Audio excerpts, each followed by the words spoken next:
Muy buenos días a Liliana Rodríguez Álvarez, que está aquí con nosotros, con sus finanzas con café y con el respaldo del Banco Central. Y José y yo respiramos cuando vimos el tema, pero hay que estar preparados siempre. ¿Cómo prepararte para una recesión? Y le decía a Liliana que con el panorama que dibujó ayer Julio César Malone en el ámbito internacional y este tema de hoy, lo que tenemos que hacer es escuchar tranquilamente a Liliana para prepararnos, José, para una recesión. Bienvenida, adelante. Buenos días, doña Carmen.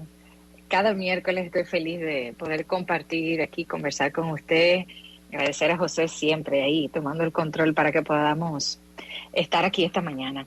Y ciertamente, bueno, usted decía que hay temas que nos pueden preocupar, y uno de ellos que desde la semana pasada se ha estado conversando es el tema de una posible recesión. Y sin duda que estas finanzas con café, finanzas acompañado de buen café fuerte para poder conversar sobre este tema. La semana pasada, tanto Wall Street como Deutsche Bank, que fue el primero que advirtió sobre una posible recesión. Hay una preocupación de que la Fed, la Reserva Federal, no pueda combatir esa creciente inflación, al menos que vayan aumentando la tasa de interés, al punto que si tienen que hacerlo como se estima, de una manera acelerada, pues pudiera la economía entrar en recesión. El mes pasado fue la primera vez en que la Fed aumentó la tasa en 0.25% y se entiende que ahora en la reunión de mayo pudiera aumentarla en 0.5%, como se ha estado comentando y como dijo Powell. En Banca América también dijo que se avecinaba el mundo un shock de recesión, sobre todo en Estados Unidos, porque ya hemos tenido el shock por inflación, producto de todos estos estímulos que se dieron después de la pandemia, de estos 2 meses de pandemia, en febrero y marzo. Y ahora lo que estamos viendo, doña Carmen, es un shock por el aumento de estas tasas de interés, que apenas inicia. Algunos países, incluyendo aquí, se ha estado aumentando la tasa de política monetaria, y eso va a conllevar a que aumenten las tasas de interés activa, es decir, de los financiamientos. Entonces esto apenas inicia. Entonces, seamos optimistas y entendamos que no habrá una recesión, pero aún así hay que ser muy realista, y eso conversábamos justo antes de subir al aire, de que hay que ser realista para poder prepararse y esperar que efectivamente se puedan tomar las medidas del lugar para que no haya una recesión. Pero Goldman Sachs decía en la semana del 18 de abril, doña Carmen, que había una probabilidad de un 15% y un 35% de que haya una recesión en 12 o 24 meses. O sea, estaríamos hablando que pudiera haber una posible recesión en el 2023. Liliana, entonces, cuando hacen esas advertencias, y por eso el tema de hoy, que sé que ha despertado de inmediato el interés, cuando hacen esas advertencias, ¿no podemos realmente contrarrestar los efectos? ¿O es algo fatal, que si hay recesión, habrá recesión, no importa las previsiones que uno toma? Definitivamente que por eso es el tema de cómo nosotros podemos ir preparándonos. Porque no solamente esto afecta a las finanzas personales, sino también de las empresas y de los países.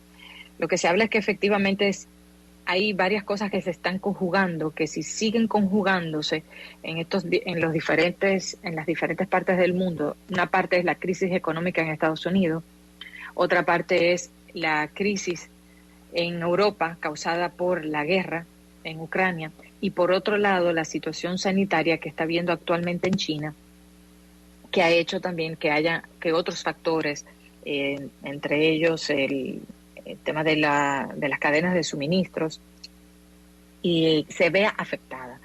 Entonces, definitivamente que hay elementos que se pueden tomar para ir contrarrestando estos efectos. Se ha hablado de que quizás, que por eso es la situación más grave en Estados Unidos, que ahora se vio en este primer trimestre, y se esperaba un crecimiento de un 1% en Estados Unidos. Sin embargo, la pasada semana lo que publicaron es que la economía americana se contrajo un 1.4% en el primer trimestre de 2022. Entonces, cuando hablamos de que puede haber una posible recesión, es que por 2 trimestres consecutivos haya una contracción económica. Ya ahora se vio en Estados Unidos de una contracción en 1.4% en el primer trimestre, que es la peor variación desde marzo de 2020. Y todavía la Fed no ha comenzado a subir los tipos de interés. Entonces, lo que señalaban era que quizás estas medidas debieron de haberla tomado anteriormente para prevenir que entonces ahora haya una contracción económica y la inflación sea tan alta como ellos lo han tenido, que son los niveles más altos que han tenido en 40 años. Pues la importancia de tomar las medidas muchas veces a tiempo, en lugar, y lo que le están comparando es a una situación que hubo hace muchos años, en los años 70, en donde entiende que esto pudiera ser inevitable en Estados Unidos.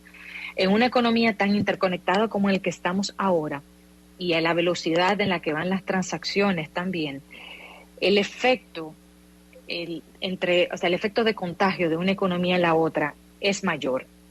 Entonces, por eso quise en el día de hoy mencionar cuáles son estos elementos a nivel de finanzas personales, de empresas, que podemos tomar para ir preparándonos. ¿Por qué? Porque, al fin y al cabo, tenemos un límite en nuestros ingresos. Entonces, al tener límites en nuestros ingresos, el margen de maniobra no es tan amplio en un corto plazo. Pero si nos vamos preparando, de aquí al 2023, podemos ir liberando ciertos compromisos, ciertas deudas que nos permitan ir ahorrando. Y eso es uno de los aspectos que quiero señalar, y los voy a mencionar ahorita un poco más esquematizado para poder tener un panorama quizás más claro de acciones que que las personas pueden tomar para poder prepararse posiblemente para esta situación. Y antes de abordar esas claves, esos consejos que digamos que esas orientaciones que podemos quizás ir asumiendo, doña Carmen, es ver también cuáles son las causas. Porque esto nos permite a nosotros también, y eso es uno de los aspectos clave, que la parte económica está muy relacionado con la parte financiera.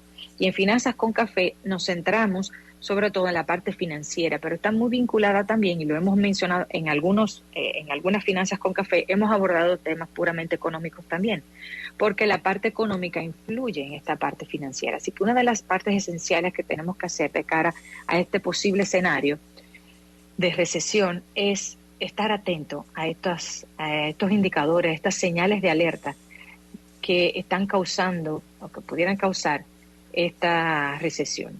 Entonces, ayer el Banco Central informó que la economía dominicana, particularmente aquí en República Dominicana, creció 6.1% en el primer trimestre, sobre todo promovido por el turismo, o sea, el área de hoteles, bares y restaurantes, que creció un 39% en el primer trimestre, lo cual nos deja tranquilos. Sin embargo, tomemos en cuenta que en abril el Fondo Monetario Internacional, en su análisis trimestral, ajustó las proyecciones económicas. Había previsto un crecimiento económico a nivel mundial de 3.6%, que eso es un 0.8% por debajo de lo que habían proyectado en enero. O sea que entre enero y abril ya las proyecciones económicas de crecimiento se habían reducido en 0.8%. Esto también influye mucho por todos estos elementos que ahorita mencionamos. O sea, la guerra en Ucrania ha implicado ciertas situaciones que son uno de los elementos que están afectando a nivel mundial. Entre ellos, ¿cuál? Y evidentemente que la FAO lo destacó semanas atrás, porque la crisis alimentaria que está causando esta guerra entre Rusia y Ucrania hace que las exportaciones de trigo, de aceites de soya, también efectos en otro lado también, por ejemplo, Indonesia, que limitó las exportaciones de aceites de palma precisamente por las restricciones de exportación por parte de Rusia y Ucrania de estos rubros.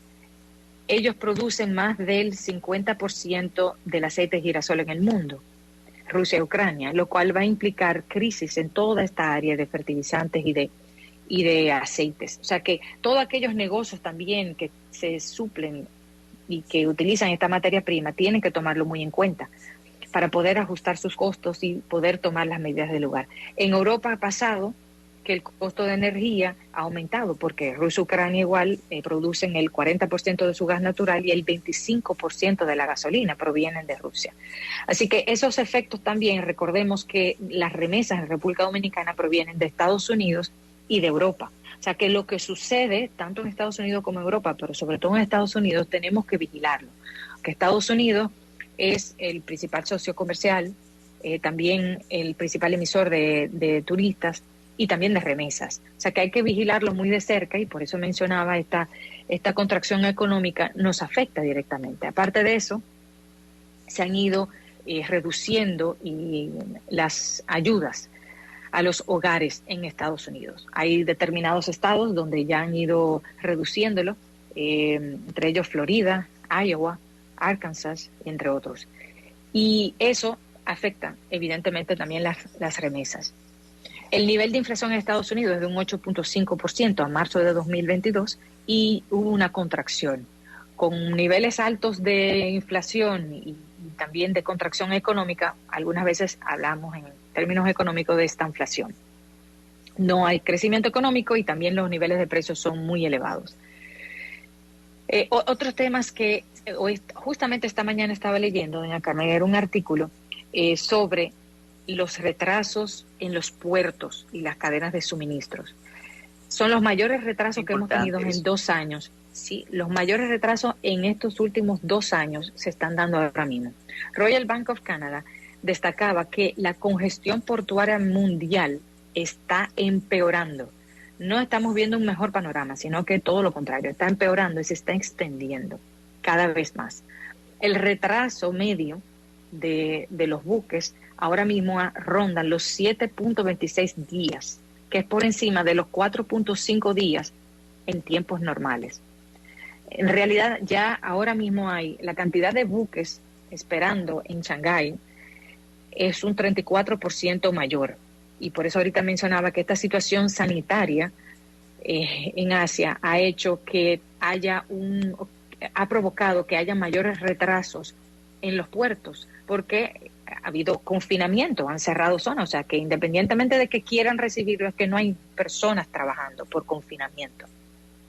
Así que estas situaciones en general, que está ocurriendo tanto en Europa como en Asia, porque el retraso en los buques hace que también no se puedan cumplir los plazos, aumenten los costos, aumenten los precios, y eso al final afecta, porque muchos de esos costos se trasladan al precio final del producto y nos va a afectar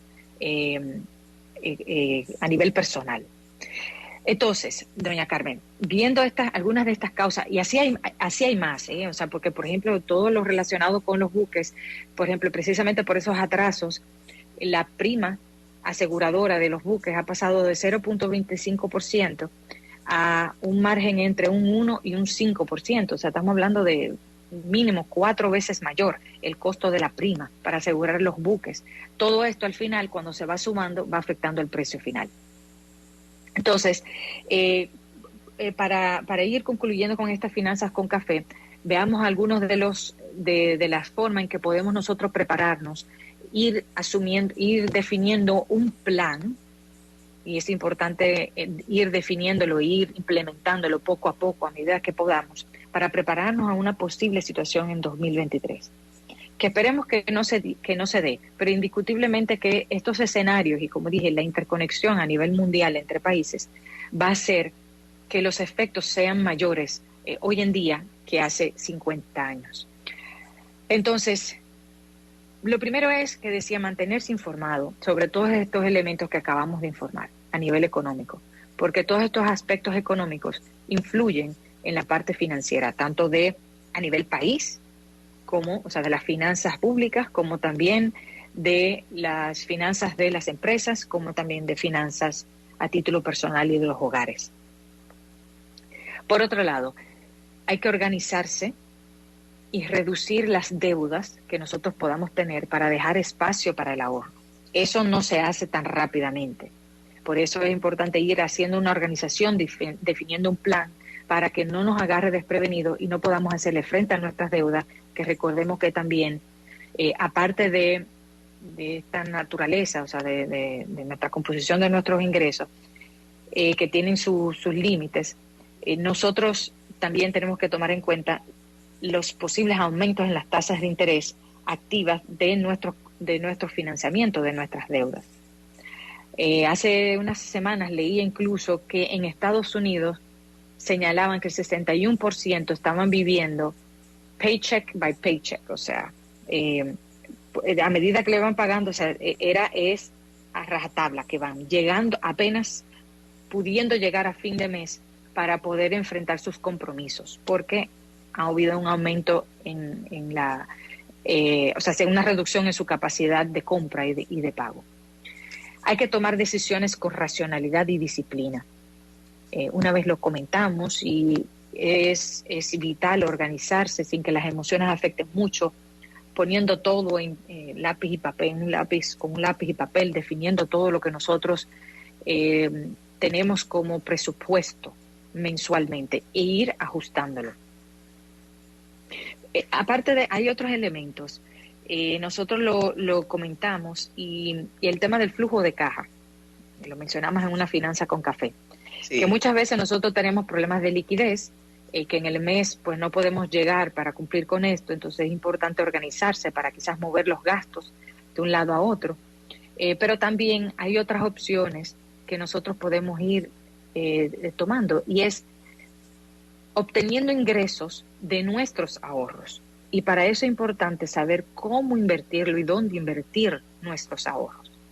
Lo ideal es ir creando una cartera, un portafolio de inversiones. ¿Esto qué significa, doña Carmen?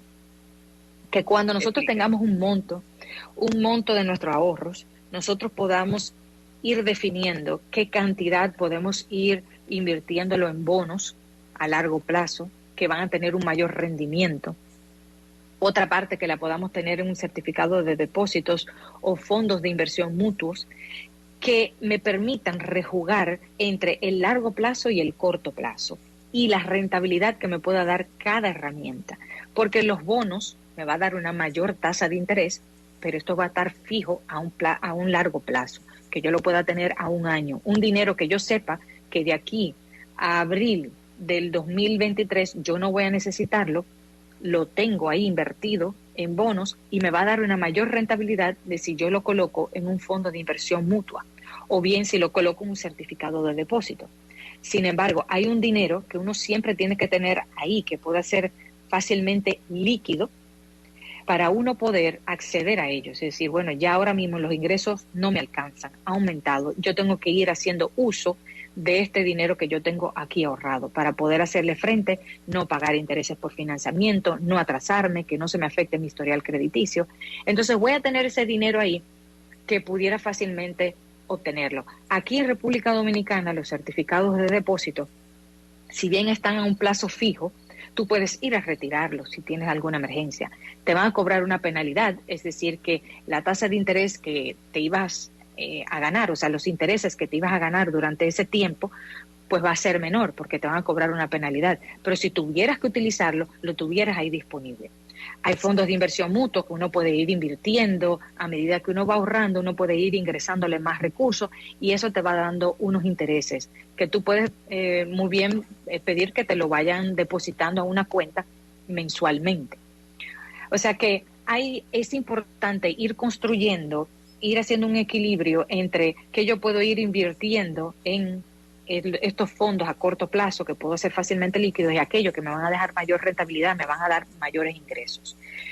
Para ir también creando un fondo de emergencia. Nosotros tenemos que tener suficiente dinero para cubrir varios meses de gastos de manutención de emergencia.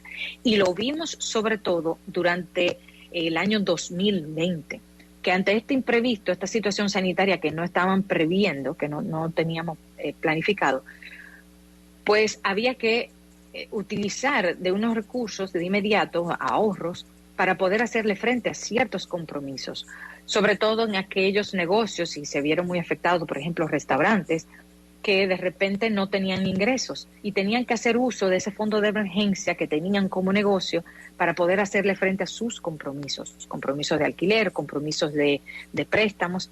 Entonces, estos fondos que nosotros podamos tener en fondos de inversión mutuos pueden muy bien servirnos como un fondo de emergencia. Lo ideal es no tener una suma de dinero en una cuenta de ahorro, que en los niveles, la tasa de interés que te ofrecen por ello es muy bajo.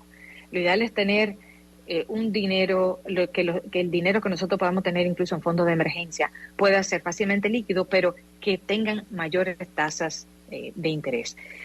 Hay que tener presente que, y lo hemos hablado, para el tema del presupuesto, muy bien podemos llevarlo en un lápiz y papel, podemos llevarlo en Excel, pero si nosotros podemos automatizar ese proceso utilizando aplicaciones que ya ofrecen estos teléfonos inteligentes, pues eso nos va a permitir ver rápidamente dónde nosotros podemos ir moviendo o ajustando nuestro presupuesto y reduciendo gastos. Hemos hablado en otras ocasiones, doña Carmen, de gastos hormigas. Estos gastos hormigas, muy bien su nombre es porque son tan pequeños, no lo vemos, no le damos tanta importancia, pero cuando lo vas sumando te crea un monto importante. Y aquí se ha comentado, Isidro lo ha comentado, en alguna ocasión lo hablé con él también aparte, los servicios de streaming. Y esos son servicios que te pueden costar unos 6, 7, 8 dólares mensualmente, pero hemos visto cómo se han ido reduciendo la cantidad de suscriptores en Netflix, en Disney Plus también, porque las personas están buscando ahorros. Entonces, claro, van cortando estos gastos. Si tú estabas suscrito a Netflix, a Disney Plus, a HBO, a diferentes plataformas, tú dices, no, espérame, déjame privilegiar una, o déjame ir rotando. Estoy suscrito este mes a me suscribo al otro siguiente mes, y así puedo ir viendo la serie que me ofrecieron en tal plataforma, o la película en tal otra, lo tengo en mi agenda, pago este mes y pago el otro. Así están rejugando las personas para poder tener acceso a ese tipo de cosas. Otras cosas que nosotros muy bien podemos hacer es revisar nuestras facturas de servicio telefónico, ir y ver cuáles son los planes que han actualizado, cómo podemos ir recortándolo, cómo podemos ir obteniendo reducciones en esos gastos hormigas, que poco a poco no lo vamos midiendo, porque también son cargos fijos que nosotros nos vamos viendo en el día a día dentro de nuestros presupuestos. Pero sí, perdón. No, lo que digo que en este caso, como con la pandemia, se le pide asesoría a los médicos, pero después uno resuelve y hace su té y sus inhalaciones, y al médico que se fastidie. Hay varias observaciones, varias reflexiones, y antes de darle paso a Isidro, sería bueno que la comentara. Algunos toman decisiones dramáticas de una simpleza peligrosa. Una persona del equipo dice, voy a sacar todo mi dinero de las cuentas y lo voy a guardar debajo del colchón. Yo me imagino que debe ser una broma. Pero Mirna Guerrero le pregunta cuál es su recomendación, si comprar todo lo que necesitamos lo antes posible, guardar dinero en cuentas en dólares, guardar dinero en pesos. ¿Qué se hace? Hay otro oyente también del equipo del matutino, que dice que hay personas que hasta tienen cierto pudor en abrir esos certificados, qué sé yo, con 100,000 pesos, con 50, porque dice, voy a ir a la institución con tan poco, pero ese tan poco, pienso, Liliana, puede establecer una diferencia en un periodo de crisis. ¿Qué nos dices? Sí, hay varias inquietudes y muy interesantes todo, y la verdad que gracias por las preguntas, porque permiten hacer una reflexión interesante. Lo primero es que así como van a ir aumentando las tasas de interés activas, van a ir aumentando las tasas de interés pasivas. Así que aquel que tenga ahorros o que pueda ahorrar en el corto plazo va a tener mayor beneficio. ¿Por qué? Porque le van a ofrecer tasas más atractivas. en lugar de tenerlo en la casa o tenerlo en cuentas de ahorro, que no vamos a tener ingresos por ellos, por estos ahorros, podemos colocar esos recursos en instituciones supervisadas, reguladas, que permitan tener una garantía de que su dinero está seguro. Van a tener estos, y es importante conocer también sus derechos, los derechos que como usuario financiero tienen para pedir que le den copia de sus contratos, de las informaciones de los cargos, del interés que va a obtener en ese plazo. Toda esa información es por escrito para que tenga claro cuánto va a ser su beneficio por colocar su dinero en un certificado de depósito, a qué tasa. También analizar cuáles son las tasas que ofrece uno u otro banco, porque hay diferentes tasas de interés dependiendo del banco, y también hay que sentirse seguro con el banco que uno vaya. Así que ese análisis y esa comparación siempre es recomendable en temas de finanzas. Lo primero es que recomiendo que se coloquen los recursos en estas entidades supervisadas por los niveles incluso de solvencia que tienen. Tienen niveles de solvencia muy por encima de los niveles regulatorios. Así que el dinero está seguro. Ahora bien, que era lo que recomendaba ahorita, tratemos siempre de tener una diversificación. Podemos tener un certificado de depósito en un banco y tener también otro certificado de depósito en otro banco que te ofrezca uno seguridad, otro que te ofrezca una mayor rentabilidad. Y así mismo también por instrumentos. Tú puedes ponerlo un monto en certificado de depósito, otro en fondos de inversión mutuo, otro en bonos. O sea, hacer esa diversificación, porque eso es una regla para las entidades financieras que muy bien podemos, como usuarios financieros todos, aplicar a nuestro día a día. Esa diversificación es clave para reducir los riesgos. Aparte de eso, el tema de la inversión en dólares o en pesos es que hace un tiempo, pues, precisamente la moneda se ha apreciado y se prevé que la moneda tampoco se va a mantener a estos niveles, puede depreciarse un poco, pero de todas formas, las tasas de interés que se ofrece para los instrumentos en pesos es mucho mayor que aquella en dólares. Recordemos también la situación que está pasando en Estados Unidos, que eso afecta enormemente la cotización del dólar. O sea que tomen en cuenta cada una de las personas qué prefieren. O sea, prefiero tener la garantía de una moneda como el dólar, aunque sea menor rentabilidad, o tener una mayor rentabilidad en pesos. Y de hecho, a principio de año, esa apreciación de la moneda también se vio muy influenciada por las emisiones que hizo el Banco Central. En enero-febrero la moneda se apreció entre un 4 y un 5%, porque muchas de las emisiones que se tenían en dólares, las personas esas posiciones la vendieron, esas posiciones que tenían en dólares la vendieron y compraron bonos en pesos que el Banco Central estaba emitiendo de forma muy atractiva, a tasas muy, muy atractivas. Bueno, Liliana. Ya sí, así efectivamente. Y lo último para pasar a Isidro, que vi que va a hablar de una serie que comencé a verla por su recomendación de Heartstopper. Sí recomendar tomar en cuenta el análisis de todos los instrumentos financieros que tenemos. Naveguemos por las redes, o sea, por el Internet, para ver las páginas web de todas las instituciones financieras que publican su tarifario de servicio, publican los productos que tienen, dicen cuáles son las tasas de interés que ofrecen y los montos mínimos requeridos para cada tipo de producto, porque 100,000 pesos es una muy buena suma para tener ahorros y tener un buen fondo de emergencia. Entonces, eso le va dejando unos beneficios que cuando uno lo ve a largo plazo, caramba, te dejó 10,000 pesos, 15,000 pesos, un dinero que no te lo ganaste por colocar tus recursos ahí, que si no lo hubieses ganado. Son 15,000 pesos que te lo ganaste por colocar los recursos ahí sin mucho esfuerzo, simplemente por colocarlo en un instrumento financiero. Así que seguimos como todos los miércoles, doña Carmen, Finanzas con Café, y le mando un fuerte abrazo. Muchísimas gracias. Y a mal tiempo tomar las predicciones y las sugerencias que Liliana Rodríguez Álvarez compartió con ustedes. Y para actualizarles, como esto no